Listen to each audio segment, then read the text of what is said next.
Sejam muito bem-vindos a mais um episódio do FAPA Podcast. Eu sou o Fabiano Pacentiuk, pesquisador de milho e feijão da FAPA. Como vocês bem sabem, aqui nós transformamos pesquisa em conversa e conversa em conhecimento. Vocês devem notar que hoje o Vitão não está aqui conosco, mas nós achamos um substituto excepcional. Não sei se é tão excepcional. Com certeza assim, será. Mas estamos aqui com boa vontade, que já é uma grande coisa. Meu nome é Juliano Luiz de Almeida, eu sou pesquisador aqui da FAPA, da Cooperativa Agrária, trabalho há 37 anos aqui na cooperativa e é um prazer muito grande fazer parte desse podcast. E hoje é uma grande satisfação estar recebendo as nossas visitas aqui para tratar do tema segurança de alimentos. Legal, né, Juliano? Porque nós sempre se preocupamos, né? Ou nesses primeiros episódios nós sempre falamos sobre produzir grãos, produzir alimentos, e agora a gente está dando um passo adiante. Vamos falar sobre segurança, afinal não é só produzir, é entregar alimento de qualidade na mesa de quem consome, é isso, né? É bem isso. Então a gente tem dois convidados aí, o professor Dauri, né? E também ele vai se apresentar mais detalhadamente, e o Saulo também. O que eu gostaria de comentar é que às vezes o nosso público é mais um público agro, vamos colocar assim, né? Mais o pessoal, o agrônomo, o cooperado, o agricultor, que toma as decisões junto com o seu agrônomo com relação às pulverizações, né? E também ele que entende tudo o que está acontecendo na lavoura. E tudo isso que acontece com ele, e tudo o que acontece na lavoura, ela vai ter uma implicação em termos de resíduo. Perfeito. Então, aquela coisa de, eu produzo de qualquer jeito e depois eu vou entregar lá, isso tudo tem um impacto muito grande na hora da comercialização e principalmente na hora que a gente chega na prateleira de supermercado. A Agrária há muito tempo vem falando sobre esse tema. E hoje em dia a gente não tem mais medo de falar, porque nós temos um volume de resultados muito grandes, principalmente na área de micotoxinas. Mais recentemente a gente vem trabalhando também bastante com a questão de resíduos, de agroquímicos. Então eu acho que a gente está na hora da gente conversar sobre esse tema. Então vamos conversar, né? Vamos conversar. Professor Dauri, seja muito bem-vindo, se apresente, por favor, para quem nos acompanha. Olá, pessoal. O meu nome é Dauri José Tessmann. Eu sou professor da Universidade Estadual de Maringá há uns 20 anos. E a minha área é fitopatologia. Tenho mestrado e doutorado nessa área. E tenho trabalhado com essa questão de micotoxinas com a agrária aqui há mais de 10 anos. Né? Então, a minha abordagem, eu sou mais especialista nos fungos que produzem micotoxinas, né? A palavra micotoxina significa toxinas produzidas por fungos, né? No processo em que eles estão associados ou colonizando partes das plantas, seja grãos ou outros órgãos. Assumindo que esse tema ainda, por si só, de micotoxinas já é complexo, vamos aumentar a complexidade ainda mais e falar sobre resíduos. Seja bem-vindo, Saulo. Obrigado, Fabiano. Juliano Agrária pelo convite, o Vitão também, que não está presente aí, que foi um contemporâneo de pós-graduação lá em Botucatu. Meu nome é Plínio Saulo Simões, né? Mais conhecido como Saulo, o pessoal aí. Eu sou pesquisador da Renove Agropesquisa e também estou vinculado como pós-doutorando da Unesp de Botucatu, né? Então a gente tem o núcleo de pesquisas avançadas lá sob liderança do professor Velini e do professor Caio Carbonari, e a gente vem trabalhando aí há muito tempo com a parte de detecção de resíduos mais voltados para pesquisa, mas então a gente já tem a parte de instrumentação e todas as técnicas dessa parte de resíduos, tanto para solo, metabólitos, plantas e também agora entrando para a parte de produtos processados com as legislações de cada bloco econômico e todos esses aspectos ligados aos resíduos aí. Muito obrigado pelo convite à Agrária, à FAPA aí. E vamos desenrolar essa conversa aqui com o professor Dauri aqui. Vai ser uma aula também para mim hoje com as micotoxinas. O Juliano bem disse, está na hora da gente discutir melhor esse assunto. Vamos lá? Vamos. Bom, Dauri, eu gostaria de sugerir assim, da gente comentar como que aparecem essas micotoxinas, qual que é assim, a origem básica delas. Em nível de campo, né? Porque a maioria do nosso público aqui é o público do agro, né? Então, como é que o agricultor vê, como é que ele enxerga isso e como é que essa micotoxina vai chegar lá dentro dos grãos e como é que esse grão que depois vai se transformar em farinha ou vai se transformar em ração ou vai se transformar em malte, como que vai estar a micotoxina lá dentro? De uma maneira simples assim. Bom, vamos voltar um pouquinho no tempo e como é que começou a preocupação mundial com micotoxinas. No final dos anos 60, na Inglaterra, teve um problema de uma mortandade muito alta de perus, né? E daí eles foram investigando as causas, né? E chegaram num problema que esses perus foram alimentados com ração oriunda de caroço de algodão que havia sido, inclusive, importado do Brasil. Nessas descobertas, então, se descobriu uma substância que produzida por Aspergillus flavus, que causava todo o problema. Inclusive, essa foi a primeira micotoxina descrita, aflatoxina, significa, uma combinação da palavra Aspergillus flavus toxina. A partir daí, esse foi um assunto que despertou a atenção mundial da relevância dos fungos. Alguns fungos, na verdade, não são todos os fungos, mas tem alguns fungos que colonizam as plantas e que produzem o que nós chamamos de um metabólito secundário, é um produto do metabolismo do fungo, que muitas vezes ele usa até para colonizar o tecido da planta e que com isso ele libera no tecido da planta. E quando esse tecido da planta é grãos ou partes comestíveis, né, essa substância ela é tóxica, né? Então tem diferentes tipos de micotoxinas. Aqui especificamente o nosso foco nos últimos anos tem sido o desoxinivalenol, que aqui a região assim, não é nenhuma novidade, tem fumonizinas no milho, assim, não são muitos, mas tem um grupo de micotoxinas, né? Então, mais especificamente, pensando em cereais de inverno, trigo e cevada, o desoxinivalenol, então, é uma substância química que o fungo Fusarium graminearum, no processo de colonização da espiga, quando ele causa uma doença que todo mundo conhece, que é a giberela, né? Ele, no processo de colonização, ele contamina os grãos com essa substância. E essa substância é muito estável, a temperatura não destrói ela. Então, a partir do momento em que o grão está contaminado, você não consegue mais remover, né? No processo industrial. É difícil de você, né, contornar o problema.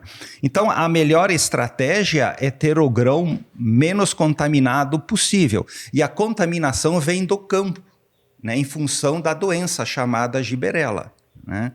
Então, essa é uma micotoxina em que ela vem do campo. Então, a todo cuidado no manejo de giberela, né, é importante para ter um grão com menos contaminação com desoxinivalenol. Tá? Mas, Dorinha, uma curiosidade. Eu sei, mas eu acho que o público não sabe. No caso do desoxinivalenol, quando ele está presente na farinha, quais são os riscos para os humanos? E quando ele está presente no malte de cerveja, qual que é o risco que existe tanto no processo industrial quanto para o bebedor de cerveja que eventualmente vai beber uma cerveja contaminada? Bom, o desoxinivalenol ele causa mais problemas de toxicologia aguda. Quer dizer, é o uso continuado, né, do produto contaminado que agrava o problema. Não é apenas uma... E ele vai acumulando? Não acumula. Não acumula. Mas os danos no corpo humano, eles vão se agravando, né? Então, ele atua no sistema imunológico, deprimindo o sistema imunológico, atua no sistema digestivo, tanto é que o desoxinivalenol, ele é também chamado, a literatura internacional chama ele de vomitoxin, é uma toxina que quando ela está presente em rações animais, principalmente, né, ela provoca vômitos, né? Então, quando essa toxina está presente em rações animais, os animais não ganham peso, não desenvolvem, né? E nos seres humanos, ela tem também esses problemas na parte de supressão de imunidade, tem problemas na área digestiva, né? Então são vários problemas de saúde que ela causa, né? De uma forma muitas vezes lenta, mas que pode ir agravando. Por isso a preocupação mundial em estabelecer limites, né? Existe legislação que estabelece limites máximos de desoxinivalenol e outras micotoxinas nos alimentos, seja no grão não processado, assim como na farinha, né? Assim como em produtos da farinha, né? Tudo isso existem limites. No caso da cerveja, então, além desses problemas de saúde, ele causa também um problema de qualidade da cerveja. É um problema em que quando você abre a garrafa, ela espuma profusamente, né? A palavra em alemão é Gushing, né? Em português, nós não temos uma tradução para esse problema, mas é quando você abre a garrafa, ela espuma profusamente, né? E que a gente não enxerga esse problema com frequência, porque a indústria, ela controla a qualidade, e ela controla a qualidade comprando matéria-prima de qualidade. É aqui que entra a agrária. Né? Tá. E antes de passar para o Saulo, eu também tenho uma curiosidade com relação a mais uma micotoxina que é legislada aqui no Brasil, que tem legislação, que ela causa principalmente problemas na questão hormonal e na questão da reprodução do aparelho, tanto de animais quanto de humanos também. Então, nós temos desoxinivalenol e tem a... Bom, nós temos...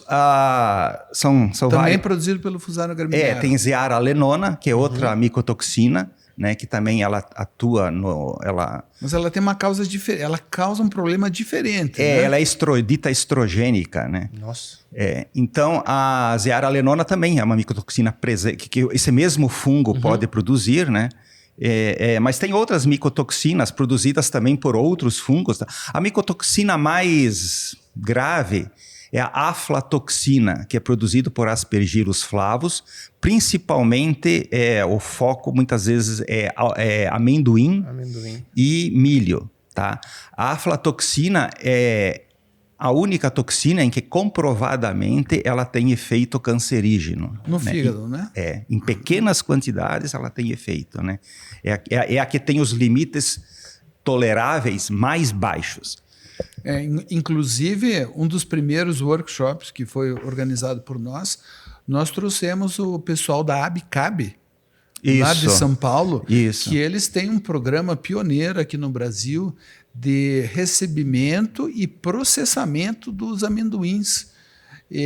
Inclusive, eles têm um selo, né, de produtos de amendoim. Você tem aquele... Eu, pessoalmente, eu dou preferência... Aquele que tem o selo. Quando tem o selo. E tem um selo, então o consumidor, quando for comprar, tem um selo escrito ABCAB, qualidade ABCAB, que é um amendoim que foi monitorado desde a semeadura até a questão de armazenagem, que é um amendoim que é livre de aflatoxinas. Essa questão de micotoxinas a nível mundial, ela é puxada bastante pelos europeus, pela União Europeia, que tem padrões bastante rígidos e desenvolve muita informação. Ela também é puxada na América do Norte, Estados Unidos e Canadá. Ela é puxada no Japão, né?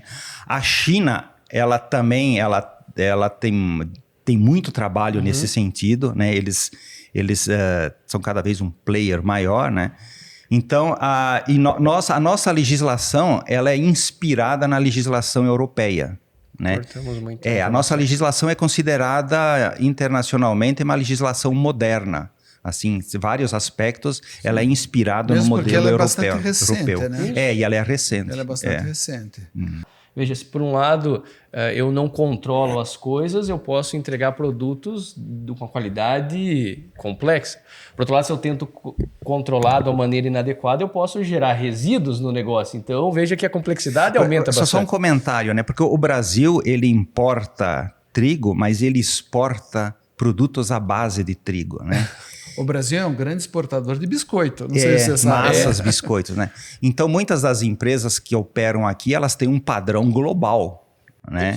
E muitas vezes até mais rígido do que a legislação brasileira. Tem clientes da agrária que têm um padrão mais rígido do que a própria legislação. Por quê? Porque eles atuam no mercado global, né? O produto que eles fabricam, eventualmente, ele entra em vários mercados. E tem que estar preparado para atender todas essas legislações. Tem que estar preparado para atender a toda essa complexidade. Né? Então, para falar nisso, que eu queria puxar o Saulo. Vamos agora. lá, Saulo. Vamos trazer ele para conversa também. Ele está quietinho aí, né? Tá quieto, senão ele vai dormir aqui. Vai dormir, não pode. Com não o assunto pode. das micotoxinas. Não. Então, Saulo, a gente tem reparado aqui nos últimos anos que os nossos clientes vêm falando cada vez mais de limites máximos para produtos agroquímicos, mas principalmente relacionados aos herbicidas. E antes, se a gente estava falando num limite grande, agora os limites eles estão ficando cada vez menores. Mas, por outro lado, o agricultor ele precisa aplicar. Então, como é que o agricultor tem que pensar se ele tem que pulverizar, mas ele sabe que o cliente final não quer aquele produto dentro dos grãos, ou dentro da farinha, ou dentro do malte. Como é que a gente pensa com relação a isso para montar uma estratégia em que a agrária, ou qualquer outra cooperativa, ou qualquer outro elo do setor produtivo consiga atingir essa especificação de produzir com níveis baixíssimos ou sem a questão de resíduos? Aí a gente, Juliano, entra num assunto que vem avançando muito nos últimos anos aí, né? Com as limitações de alguns blocos econômicos, como a União Europeia, né? A gente foi baixando os limites de resíduo. E, paralelamente a isso, foram se aumentando muito a eficiência dos equipamentos em níveis de detecção. Então, a gente cada vez está conseguindo detectar um volume menor desse resíduo, sendo ele no grão, no solo, na planta ou no produto final. As maneiras que a gente estuda de mitigar isso daí seria atendimento aos períodos de carência de bula, que é um dos pontos primordiais, e ajustes de tecnologia de aplicação, não só na sua área, mas também como controle até de vizinhos ou de lindeiros que possam obter casos de deriva com produtos não registrados. Como a gente fala de limite de detecções, com alta sensibilidade, PP parte por bilhão, parte por quatrilhão, e dependendo da legislação, ela não denomina um limite específico, se o produto não for registrado ou estiver fora, ele não tem limite. Uhum. Então a gente não pode utilizar, ele vai ser um lote descartado. E se eu tiver capacidade de detecção, como muitos equipamentos hoje têm, né, veio avançando nos últimos 10 anos aí exponencialmente essas tecnologias, a gente vai ter a detecção nesses produtos. No entanto, se tiver dentro do limite, se for no caso do glifosato para a União Europeia, mas se for um produto não registrado, dos produtos registrados, eu acredito que a mitigação seja a parte de tecnologia de aplicação, ajuste desses equipamentos, a gente sabe, eu trabalho muito com tecnologia de aplicação, e a gente vê os problemas que vem ocorrendo no campo, tanto na parte de preparo, desde o preparo da cauda, quanto que todas essas formulações, essas interações de formulações que acontecem dentro do campo, eu tenho falado muito nos meus treinamentos hoje, que a tecnologia de aplicação ela vem mudando um pouco, ela não está mais depois da ponta da geração da gota, e sim na compatibilidade desses produtos, quando a gente começa a ter interações herbicidas, fungicidas, e sobrar um espaço, a gente coloca um pouco de água hoje, falando em aplicações de drones, né? Uhum. Então, vem de todos esses produtos, e talvez o produtor tenha aquele produto que sobrou do milho, tem aquele produto que veio de uma outra safra, que está ali, ou de uma outra cultura, quando a gente mexe com propriedades um pouco mais diversificadas. Dá para ir aqui que ele tem posicionamento, mas ele não tem um registro específico daquela molécula, talvez. Isso é um dos pontos. E a parte de limite seria no preparo dessa calda. Erros de dosagem, ou talvez agitação de tanque, que você vai começar aplicando uma calda mais diluída, terminar com uma mais concentrada, ou vice-versa. Isso pode te estender o período de resíduo na detecção lá na frente, entendeu? E em alguns casos que a gente vem estudando também, é a parte de bioacumulação no solo desses produtos. Que nem alguns fungicidas, ele é rapidamente degradado em folhas.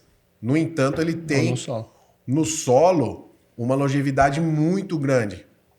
A persistência nele no solo é maior do que de alguns herbicidas. Então ele pode voltar para a planta e pode ir para o grão. Ele pode voltar para a planta, ser detectado na próxima na próxima safra ou no próximo produto final lá, como um produto que não é registrado para aquela espécie. Entendeu? Então a gente tem hoje sistemas que conseguem detectar. A gente está falando aí de HPLC, né, cromatografia líquida, espectrometria de massas. Então esses equipamentos são altamente sensíveis e teve uma evolução aí. A gente tem lá no laboratório da Unesp de Botucatu uma cronologia, toda a história da espectrometria está dentro do laboratório. Então a gente tem equipamentos de ppm a ppt hoje, ppq na detecção. Então, desde a parte de defensivos a micotoxinas, a gente vem em alguns casos monitorando, o professor Verini tem alguns projetos com algumas cooperativas fazendo esse tipo de detecção. E um ponto que eu gosto de chamar a atenção, e que a gente vem discutindo muito, é a respeito do monitoramento dessas áreas, não somente com preocupação com os blocos econômicos no produto que vai ser exportado na próxima safra, e sim o monitoramento temporal, uma amostragem, ter uma amostroteca e um monitoramento temporal para a gente saber os limites que a gente já tem desses compostos, tanto em corpos hídricos, quanto em água, quanto em solo, para a gente ter um parâmetro zero. Porque hoje, se a gente quantificar esse produto e tiver uma quantidade X, a gente não sabe se é muito, se é pouco do período que a gente tem amostrado. Entendeu? Entendo. Então, são vários fatores interligados, mas eu acho que os principais, voltando à sua pergunta, para resumir ela mais aí para o pessoal que está nos ouvindo, seria adesão das recomendações de bula e períodos de carência para colheita, né? E ajuste de tecnologia de aplicação.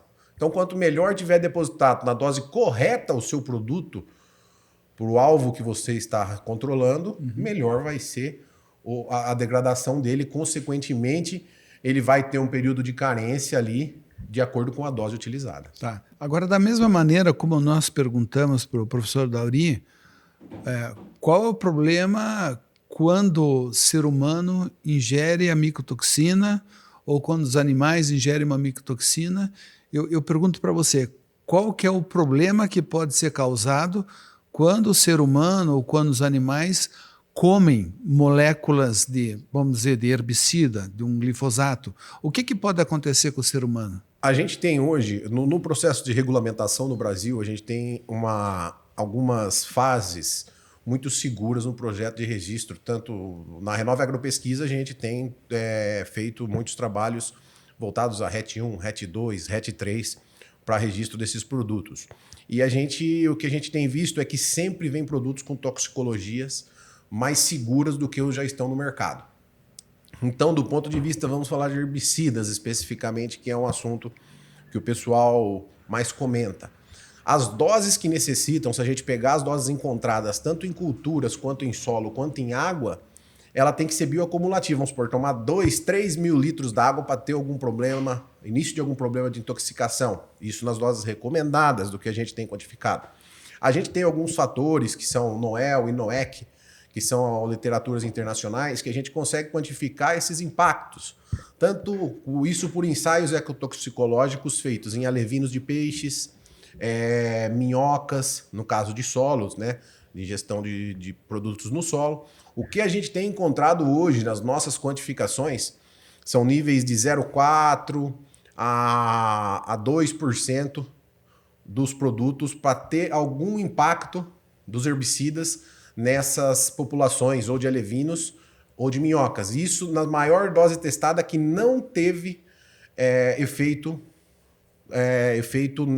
nos alvos, né, que foram testados. Então, do ponto de vista toxicológico, são produtos seguros.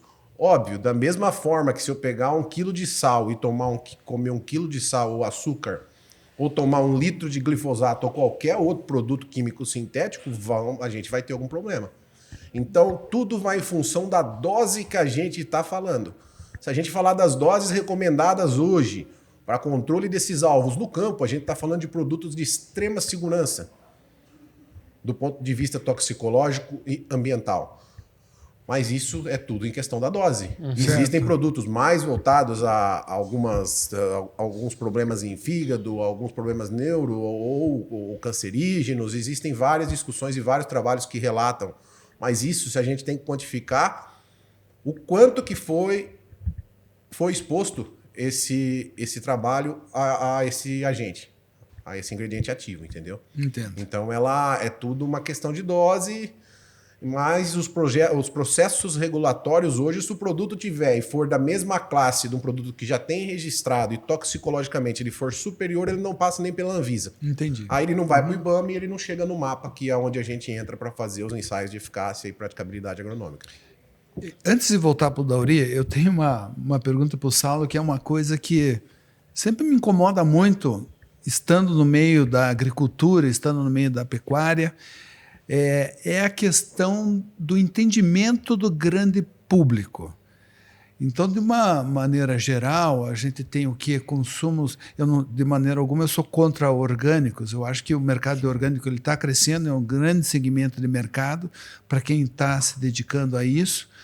Mas o fato é que, geralmente, as pessoas que defendem uma alimentação, entre aspas, mais natural, elas se colocam de uma maneira muito firme contra a aplicação dos que nós aqui no meio agro chamamos agroquímicos. Né? Então, nos outros meios, eles utilizam outros termos que nós não costumamos. A própria legislação utiliza agrotóxicos, né? Mas nós aqui no nosso meio produtivo, a gente nem utiliza esse termo. Né? Mas o fato é que quando a gente lê sobre esse assunto, são feitas várias referências com relação ao agente laranja que foi utilizado na Guerra do Vietnã. Eu tive a oportunidade de visitar aquele museu lá da Guerra do Vietnã e os vietnamitas guardam ainda os fetos deformados que foram causados pela aplicação. A exposição, naquela época, a reportagem fotográfica ela já funcionava muito bem, então são centenas de hectares que foram dessecados com agente laranja e até hoje falam que existe a molécula do agente laranja lá. Aliás, são dois químicos que foram utilizados naquela guerra pelos americanos. Então, eles utilizam aquilo para relacionar com a agricultura que nós estamos fazendo no Brasil. E eu te pergunto, Saulo, o que nós aqui do meio produtivo que utiliza os agroquímicos de uma maneira consciente e controlada dentro da legislação, como é que nós então podemos trabalhar com o grande público e trabalhar com o cliente nosso que está preocupado com a qualidade e com a segurança dos alimentos? Quando vem aquelas imagens terríveis, as reportagens, né? Então, o agro ele tem uma deficiência muito grande no marketing dele em mostrar o que ele faz no Brasil, né? Quem não está no meio do agro entende como se fosse praticamente um mundo que está querendo destruir o resto do país. É isso. Exatamente isso. Então, eu acho que a melhoria da comunicação do agro, como um podcast desse, que é a iniciativa da FAPA, ou a gente entrar mais nos grandes centros, mostrando a seriedade que o produtor tem no campo, a segurança e o rigor que a gente passa nos projetos regulatórios para a inserção de novas tecnologias, mesmo a gente sendo o último país a receber as tecnologias disponíveis no mundo por questões regulatórias, a gente consegue ser muito eficiente na nossa produção.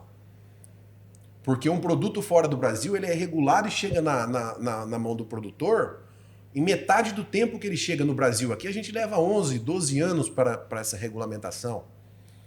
E Fora, você vai levar 6 anos. Isso vai do seu produto final de uma exportação, chegando na União Europeia, chegando no Japão. Você vai ter uma tecnologia diferente e, consequentemente, um preço diferente do seu concorrente. Isso já nos penaliza um pouco. E no fato de a gente comunicar à sociedade. O que acontece? Mídia hoje é complicado a gente discutir os pontos enviesados, totalmente enviesados da mídia. Vamos pegar, por exemplo, um caso de pulverizações por drone. Tem um erro operacional pontual numa região que o cara passou perto de uma casa ou deu deriva. Eles vão pegar aquela reportagem e extrapolar aquilo ali para milhões de hectares sendo pulverizados. O que não é verdade. O que não é verdade. Entendeu? Eles pegam alguns pontos, ou ele fez uma quantificação que pegou um nível lá de PPQ, parte por 4 trilhão na água de chuva em tal região. Só que o quanto que aquela quantidade ela é ecotoxicologicamente danosa. Porque hoje em dia a gente tem produtos para pegar, detectar agroquímicos ou qualquer outro composto, micotoxinas, em qualquer coisa praticamente. Tudo isso vai da gente interpretar o quanto que isso gera de impacto. É o fator eficácia versus risco. A gente tem que quantificar esses riscos. E para isso a gente tem alguns fatores que a gente consegue quantificar esses riscos, como os limites de EIQ, que são uma plataforma internacional, né, que ela quantifica os riscos, tanto para trabalhador, quanto meio ambiente, quanto ecotoxicológico, toxicológico. E isso ele vai te dar um número, uma escala que você vai quantificar os riscos de cada um desses produtos. Então isso a gente pode pegar e comunicar melhor que vem sendo feito. Existem ferramentas e não comunicações pontuais enviesadas que buscam prejudicar, vamos supor, todo o trabalho sério que é feito por produtores, por cooperativas e quem tem as maiores tecnologias e tem o conhecimento para aplicar isso. Se a gente pegar os pequenos produtores, até tem um dado interessante que entre os 60 países que mais utilizam agrotóxicos no mundo, por tonelada produzida, que é o parâmetro correto da gente interpretar esse dado. Nem em volume total, né? Nem no volume total a gente pode interpretar. O Brasil tem 3 safras aí, não tem jeito da gente competir com a quantidade de alvos que a gente tem aqui no Brasil com os Estados Unidos, com 4, 5 meses de neve lá quebrando o ciclo, né? Então, o que acontece? Desses 60 países que estão ranqueados como consumidores de defensivos. Dentro desses 60 países, os últimos ou menos tecnificados são os que causam mais impacto, que tem o IQ maior. Por quê? É onde se aplica da forma mais errônea os produtos. Os primeiros países são das formas mais tecnificadas, entendeu? Então, se você pegar o consumo mundial, ele não representa os países que têm a grande produção agrícola, que são mais tecnificados. E sim, o impacto e o desbalanço está nos pequenos produtores, a maior parte do erro das que utilizam menos ou utilizam de maneira errada. Eles utilizam menos e de maneira errada, então eles puxam a régua. Certo. Então é esse ponto. Então a comunicação seria a comunicação da maneira que o Brasil vem trabalhando na sua grande maioria, seria 99% dos produtores sérios que têm esses problemas com resíduos, limite máximo de resíduos, que querem exportar um produto de qualidade, seria de suma importância a gente comunicar melhor, mais podcasts, mais reportagens, blogs, principalmente para as pessoas alocadas nos grandes centros, né? Que estão distantes da... Mas viu, Juliano, então só complementando, se eu tomar como exemplo o desoxinivalenol, né, ele tem uma toxicidade para humanos e animais maior do que fungicidas triazóis, que é usados para controlar a doença. Isso me lembra daquele trabalho dos japoneses, né? Que o professor costuma citar em suas palestras. Então, do ponto de vista de gestão de qualidade, tende a levar isso em consideração, né? Isso já é um fato. Mas traduzindo, o que faz mais mal é o O fungicida ou é a molécula da micotoxina? Nesse caso, o desoxinivalenol, ele tem mais toxicidade a humanos e animais do que não a que nós estamos molécula... estimulando o consumo de fungicida. Mas eu preciso conhecer a realidade, né?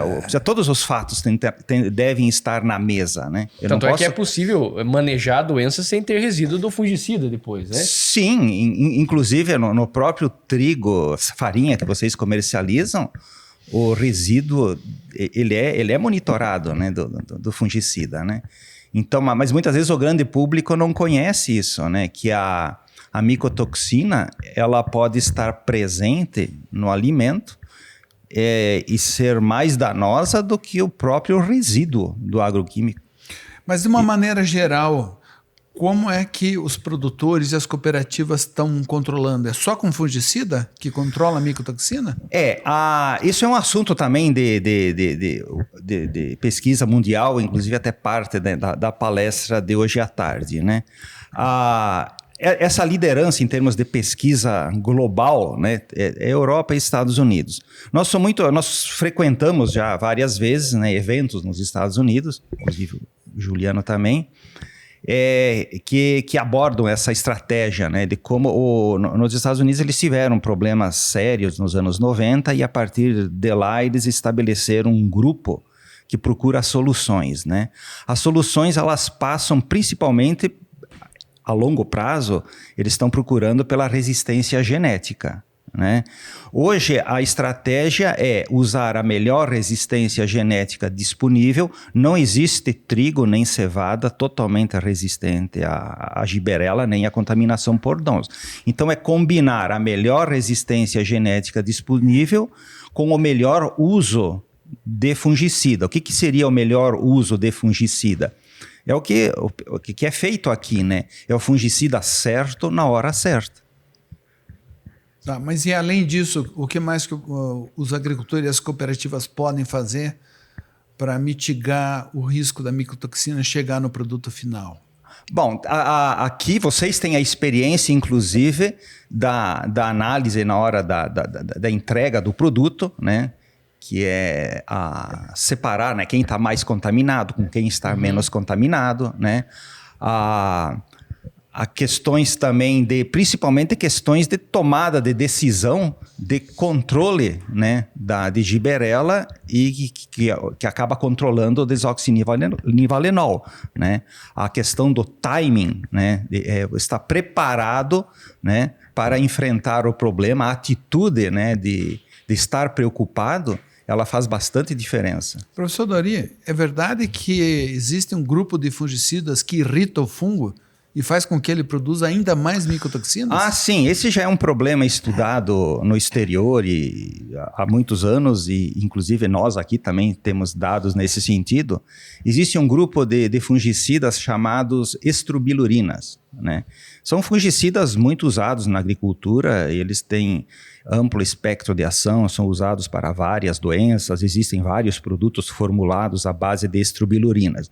Mas o que nós sabemos, e com base em dados, né, mais no exterior do que aqui, né, isso é muito estudado, é que esses fungicidas, eles podem, quando aplicados na fase do florescimento para dentro, para frente, eles podem induzir o fungo a produzir mais desoxinivalenol. Né? Interessante, né? Então, assim, dentre as recomendações que são feitas aqui é de não usar esses produtos nessa fase crítica. Você pode usar antes, na fase em que tem folhas, né? Só folhas, né?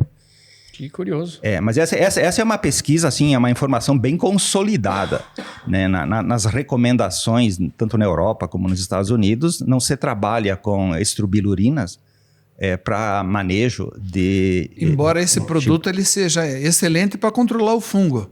Não, a doença ele controla. Ele controla a doença, diminui a doença visualmente você enxerga diferente. Então, né? aqui Mas o problema é a contaminação da micotoxina no grão. Então aqui é aquele momento nós traçarmos aquele paralelo. Uma coisa é a doença, uma coisa é o fungo, outra coisa é a micotoxina. Sim, e a correlação entre os sintomas da doença no campo e a contaminação com micotoxinas é uma correlação variável. Você pode ter bastante doença e nem tanta micotoxina, como você pode ter pouca doença e mais micotoxina. Isso é modulado pelo clima durante a safra, mais seco, mais úmido.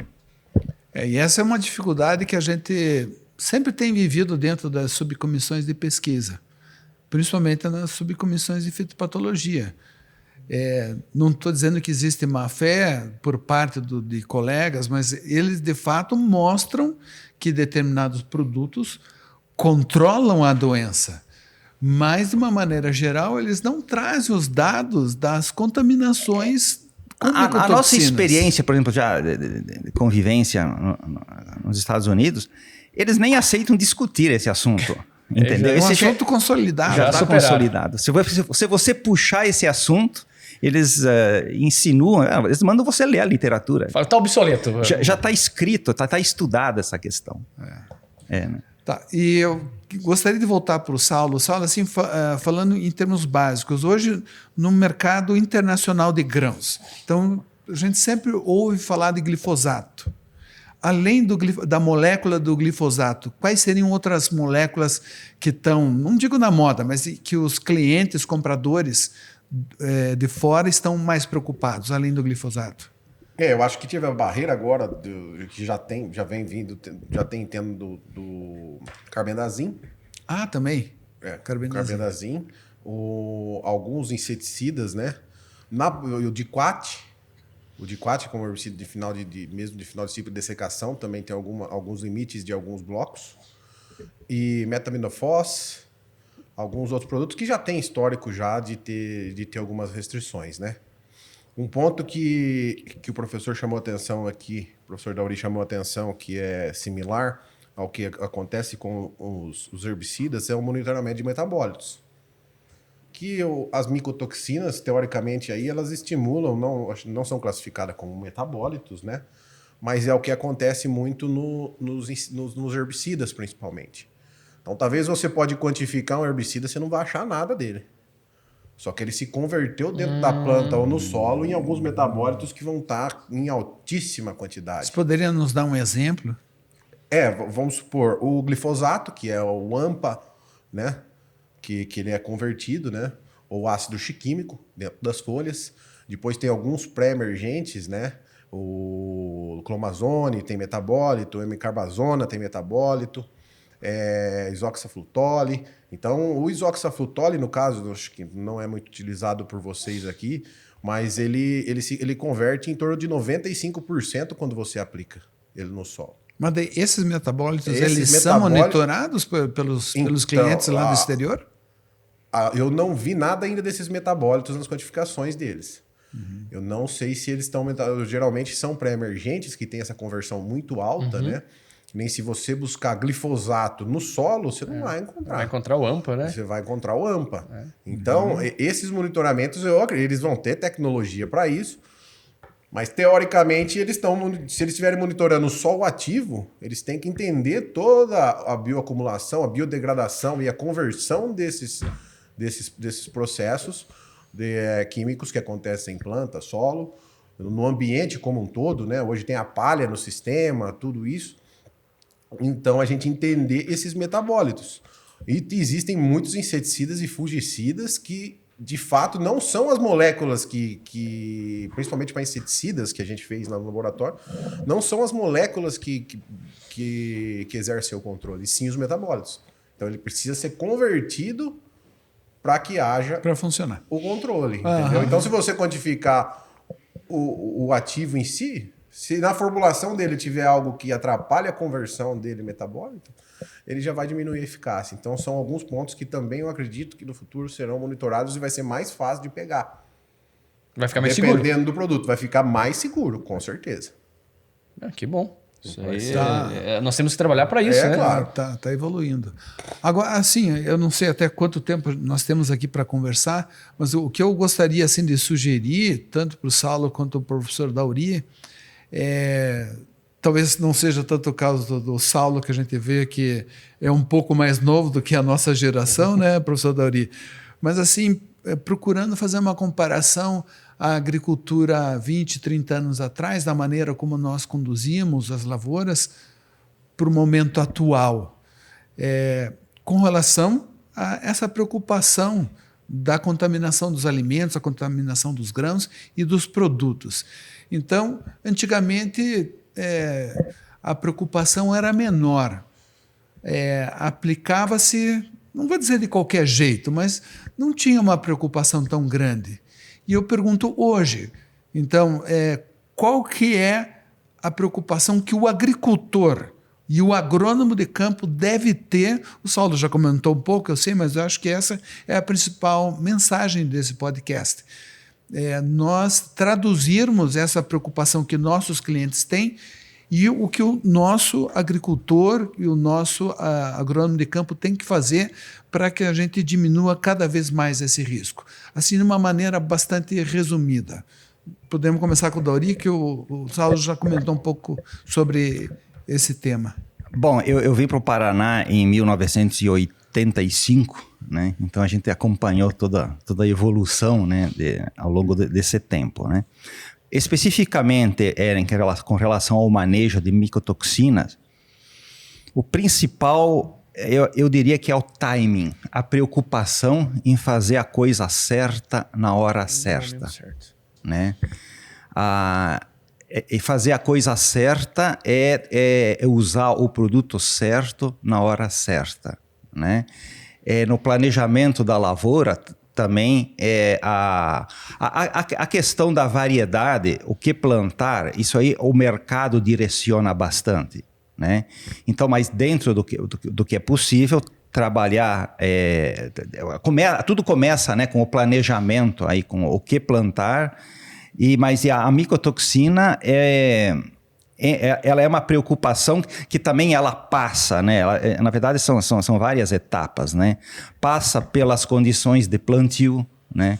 Se você planta numa velocidade muito alta e a plantadeira acaba ficando um plantio desuniforme, o que vai acontecer? Eventualmente a planta ela vai perfilhar de uma maneira mais desuniforme, ela vai estar num período de florescimento mais ampliado, né? A janela de florescimento vai ser maior.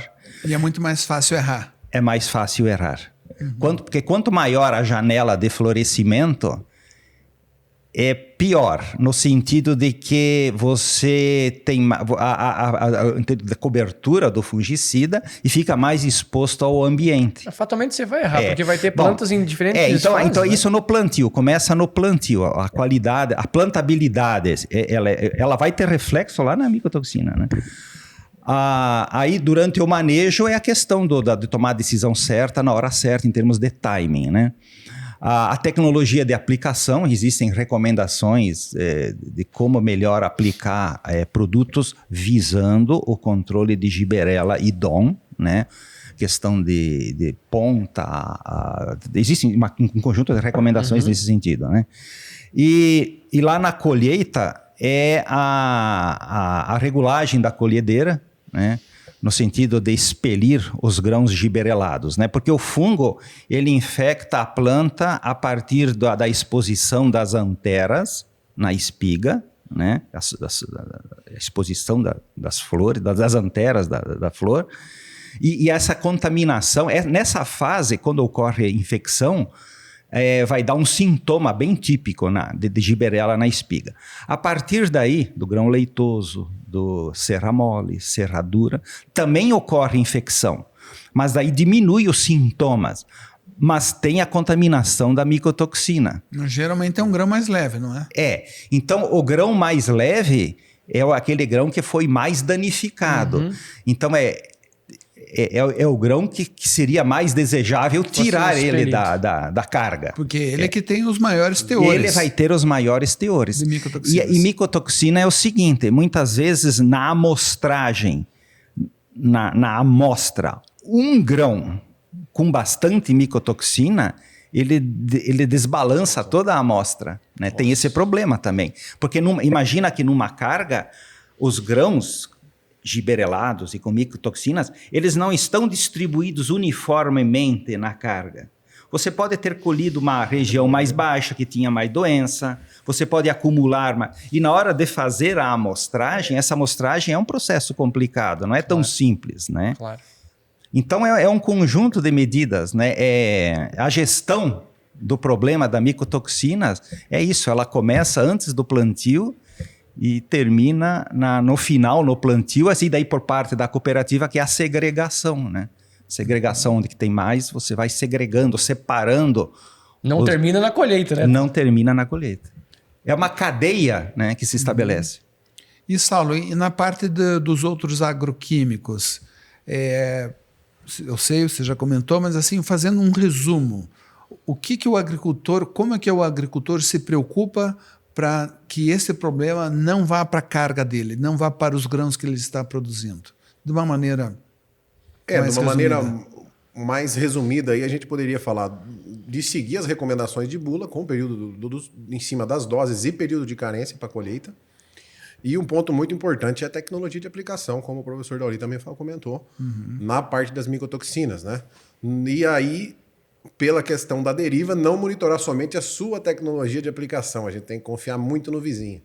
Que a gente pega hoje casos aí de inversão térmica de drones de aviões com derivas de 7 km, pegando tudo isso? 140 ppbs. Eu peguei de produtos de final de ciclo em cana com deriva em eucalipto. Então pegou uma área, numa pulverização de manhã, né? No horários não recomendados que ocorre inversão térmica, e a gota ficou em suspensão, está trabalhando com gotas finas, ela foi embora. Aonde ela caiu, a gente conseguiu quantificar. Com aquela brisa, com aquele vento, ela vai indo devagar e até pousar. E foi a única propriedade que foi feito um estudo com essas moléculas na região. Então foi bem fácil a gente traçar. E isso daí é comum a gente pegar. Entendeu? Então, por isso que eu acho que vale a pena que seja feito um grande treinamento, uma grande conscientização, não somente de grupos isolados, mas de toda a comunidade agrícola. Toda a comunidade, porque se tiver uma cultura que não tenha nem limite para aquele ativo que foi aplicado na outra cultura vizinha, você contaminou todo o lote praticamente, se ele tiver um nível de detecção alto e tolerância zero para produtos não registrados. Entendeu? Então é um fator muito, muito importante essa questão. E sempre monitorar a qualidade de tecnologia de aplicação. Tem várias maneiras hoje de a gente monitorar, sendo por papel, placas de vidro, a gente faz ensaios até com cromatografia líquida. E a parte mais importante seria treinamento de equipes, né? Treinamento de quem está operando esses equipamentos. Por mais tecnológico que sejam os equipamentos no campo, precisa do feeling do operador. Daquele momento de decisão climática, se ele vai aplicar um produto que vai chover daqui 1 hora e ele vai precisar reaplicar consequentemente, isso vai dar um acúmulo de resíduo, porque ele vai dobrar a dose se ele vezes tiver... 2. Entendeu? Então, a gente... são alguns feelings que precisam de treinamentos da operação. A gente sabe a dificuldade hoje que tem em todas as etapas operacionais. Eu que rodo muito áreas de florestas e grandes grupos de cana, e floresta a gente vê a dificuldade. Eu não sei aqui na região como que é a rotatividade dentro do setor, mas os treinamentos e a conscientização dos perigos que podem resultar esses erros operacionais tem que ser pontuados também. E outro ponto seria o monitoramento como um todo da regional, tanto solo quanto água, para você saber onde pode estar o desbalanço. Que nem a gente fica muito preocupado aqui falando de micotoxinas e de resíduos de agroquímicos. No entanto, ninguém está preocupado com farmacos. Se você pegar um corpo hídrico hoje perto de uma cidade e ver a quantidade que a gente acha de clonazepam, fluoxetina, alguns anticoncepcionais... Que são todos medicamentos... Todos medicamentos que são expelidos para urinas e autorresidual... E que vai para o solo. Solubilidade que vai para a água. E que vai para a água e depois vai para o solo e contamina o solo. Que não estão contemplados dentro da normativa 357 do CONAMA. Então, o IBAMA está muito preocupado com o monitoramento de todos esses ativos, herbicidas, fungicidas, inseticidas utilizados na agricultura, mas não estão preocupados com a grande quantidade de fármacos que estão sendo depositados principalmente em rios, lagoas ou bioacumulados em resíduos de detritos, que a gente consegue achar esses em alguns compostos, né, de decomposição, de lodo de esgoto, produtos com longa persistência. Então, acredito que isso nos próximos anos aí vai ter que ser revisto e também monitorado como os defensivos, que também pode causar impactos, né? Que são um caso aí como os antidepressivos, alguns antibióticos e o caso também dos produtos voltados mais à reprodução humana, né? Os anticoncepcionais. Então, produtos de longevidade grande no ambiente, tanto em água quanto em solo, ou lodo de esgoto, no caso, degradação lenta, solubilidade alta. Isso ele vai ficar persistindo e bioacumulando no sistema e nas plantas. Muito bom. O papo rendeu, né? O editor já está puxando a sua orelha, mas eu tenho mais uma perguntinha que eu não posso deixar escapar. Professor, o senhor comentou que na cadeia produtiva do amendoim, algumas marcas, enfim, vêm com selo, e o senhor, inclusive, falou, eu dou preferência para esses selos porque me entregam uma qualidade melhor no que tange a micotoxinas. Para outros produtos, trigo, de aveia, de milho, também o consumidor pode encontrar esse selo ou não? Essa é uma boa pergunta, não. Ao meu conhecimento, nós não chegamos a esse ponto ainda, né? De ter um selo, né, para produtos à base de trigo, por exemplo, né? Bom, o que o consumidor pode fazer? Bom, existe uma legislação federal que procura controlar a qualidade de produtos à base de trigo, milho, né, a nível de país. Mas uma atitude é sempre se preocupar com a marca, de quem que é o fabricante, né? E passar a cobrar via atendimento a consumidores, qual é a política da empresa com relação à qualidade de micotoxinas, né? Apenas atender a legislação pode ser pouco, né? Então, é possível estimular que o mercado ele implemente mais ações, né, no sentido de diferenciar produtos, né? Interessante.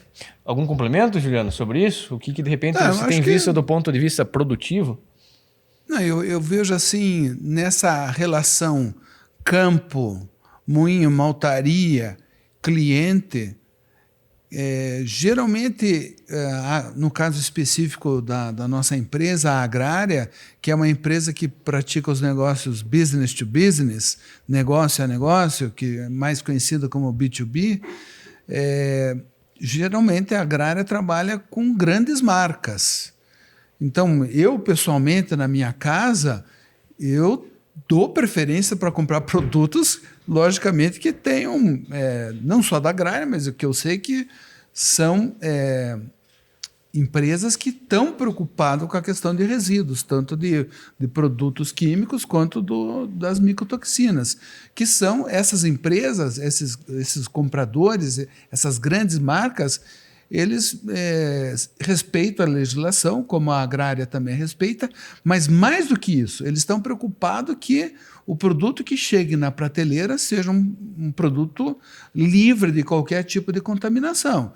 Então, eu vou para esse lado de produto. Eu acho que vai, no longo prazo, existir assim, uma conscientização por parte dos consumidores que, no lugar de você comprar aquele produto que às vezes é muito barato, às vezes é natural, ele é feito ali no sítio. Tá bom, isso tem um certo romantismo, tem um certo apelo, mas será que essa produção mais insípida, essa produção mais primitiva, tem essa mesma preocupação? Então, eu não tenho medo nenhum de ir para as grandes marcas, porque essas sim estão preocupadas com o controle de qualidade, como nós estamos. Muito bem. Encaminhando já para o final, professor, alguma consideração? Bom, eu agradeço o convite para participar desse podcast. Eu achei muito bom, né? Foi uma experiência muito bacana e a gente está à disposição para novas participações. A gente agradece muito. Certamente ele vai estar outras vezes aqui, né, Juliano? Vai sim. Obrigado, professor Dorinho. Saulo. Eu queria também agradecer a FAPA aí pelo convite novamente, né? Todo o conhecimento também passado pelo professor Dauri aqui sobre micotoxinas foi uma questão, algumas partes novas, né? Para a gente também ter um aprendizado aqui hoje. E agradecer também a todo o nosso grupo de pesquisa, tanto lá em Brotas pela Renove Agropesquisa, quanto em Botucatu também, a todos os integrantes, aos professores, coordenadores lá, o professor Velini e o professor Caio Carbonari, que grande parte das informações que eu passei aqui são de propriedade deles, eles que vêm divulgando isso e que tem muita instrumentação, né, para validação dessa parte de resíduos e altos níveis de detecção nos laboratórios lá. E fico à disposição da FAPA, da Agrária aí, o que vocês precisarem, a gente está à disposição e muito obrigado, pessoal. Obrigado. Obrigado. Juliano, obrigado pela companhia. Eu que agradeço a oportunidade de fazer as vezes do Vitor Anunciato, que é um colega que tem, como você, uma grande capacidade aí de conduzir um podcast. Não é o meu caso, mas foi uma experiência bastante divertida. De forma alguma, eu acho que estava escondendo o ouro aí esse tempo todo. É um belo de um host. Obrigado. Pessoal, obrigado pela companhia. Nos vemos num próximo episódio. Um abraço.